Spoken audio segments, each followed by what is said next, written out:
Palantir has released its earnings, and this was their best quarter ever. Revenue growth, deal volume, commercial adoption, profitability, they hit on all fronts. What they are doing is incredible, but so is their valuation. The product, the fundamentals and the execution is rock solid, but their multiple is the highest in the S&P 500. And Michael Burry from The Big Short is actually shorting Palantir, which Alex Karp called outright crazy in an interview. So let's unpack the bigger story. Palantir reported $1.18 billion in revenue, which was a 63% increase year over year. That is an extraordinary pace of growth for a company of its size, especially when you consider that back in Q3 2019, they were only making $191 million.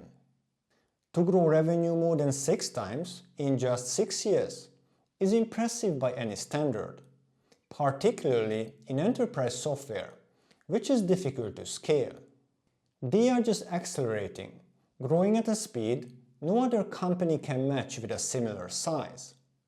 Last quarter, they were growing their revenue by 50% plus. Now, they have increased over 60%. They are just raising the bar for themselves. A big question is, how far can they go? This is not just a story of adding more customers. It is a story of embedding deeply into the operations of some of the world's largest corporations. Both their government and commercial business is executing quarter after quarter. Government revenue came in at $633 million, a 55% increase from the $408 million reported a year earlier. That is a big number, but to truly appreciate it, you have to look at where they started. Back in Q3 2019, Palantir's government revenue was just $97 million. So in just 6 years, they have increased the government business by 6-fold. On the commercial side, revenue hit $548 million, up 73% over last year. That is meaningful, not just because of the percentage increase, but because it shows that Palantir is no longer a government-first company. They are now a true dual market operator, and in many ways, their commercial side is growing even faster. Consider this. Commercial revenue in Q3 2019 was $94 million. Today, it is $548 million. That is more than a 5x jump, and it is being driven by a wide range of sectors. US revenue was the real star of the show. Palantir pulled in $883 million from US clients alone, up 77% year over year. The US commercial revenue increased from $179 million to almost $400 million in a year. That is a 121% increase. If you go back one more year, in Q3 2023, it was only $116 million. They are playing in a totally different league. US government revenue increased to $486 million from $320 million. That is an increase of 52%. This highlights that the US commercial business is firing on all cylinders. There's nothing like this when looking back at the last 30 years among software companies. This also backs up what Alex Karp has said for years. American companies move faster, they adopt earlier, and they take the leap. And that leap is increasingly being taken in AI. They have closed 204 deals in the quarter with a value of at least $1 million. This is up from 104 deals last year. So it is up by almost 100%.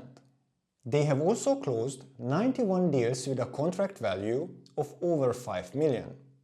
And this is up from 36 similar deals last year. So that is almost 3 times the deals they have signed a year ago. They have also signed 53 large deals in excess of $10 million. This is up significantly as well, because last year they only have signed 16 of those deals. So that is even more than 3 times the deal value over last year. What is even more compelling is how major global corporations are using Palantir to redefine their business models. For example, Palantir will tap Nvidia's chips and software to help its customers to speed up decision-making in logistics. For example, when shipments of products from Asia to the US are delayed by storms, Nvidia can come up with alternative shipping routes, and its AI agents can then compare multiple options. All this based on product costs and customer demand in different regions to help select the best one. You also have the option to update them every hour to re-optimize your supply chain. AI systems on their own can struggle to understand large amounts of corporate data. But Palantir systems organize the data streams to reflect business conditions in a way that both humans and AI systems powered by Nvidia can use. Lear is the largest US-based automotive supplier, focusing on seating and electrical systems.